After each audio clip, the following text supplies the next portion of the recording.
ಅವರೇನು ಮಹಾರಾಷ್ಟ್ರದವರು, ಬೆಳಗಾವಿಯಲ್ಲಿ ಏನು ಕೇಳ್ತಾ ಇದ್ದೀರಿ, ಇದನ್ನೇ ನಿಮ್ಮ ಮಂಡ ಆಟವನ್ನು ಮುಂದುವರಿಸಿದ್ದಾದ್ರೆ, ಇದನ್ನೇ ನೀವು ಮುಂದುವರಿಸಿದ್ದಾದ್ರೆ ನಿಮಗೆ ನಾವು ಕೂಡ ನಮ್ಮ ಭಾಗದಿಂದ ಆಯ್ಕೆ ಆಗಿ ಹೋಗಿರ್ತಕ್ಕಂಥ ಮುಂಬೈ ಅಧಿವೇಶನದೊಳಗೆ ಭಾಗವಹಿಸಿರ್ತಕ್ಕಂಥ ನೀವು ನೆನಪಿಟ್ಕೋಬೇಕು.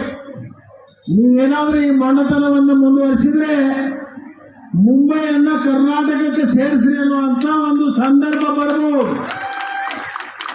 ಅದಕ್ಕೆ ನಾನು ಆ ಭಾಗದಲ್ಲಿರ್ತಕ್ಕಂಥ ಏನು ಮಹಾರಾಷ್ಟ್ರ ಏಕೀಕರಣ ಸಮಿತಿ ಅವರಿಗೆ ನಾನು ಕಿವಿಮಾತನ್ನ ಹೇಳಲಿಕ್ಕೆ ಬಯಸ್ತೇನೆ.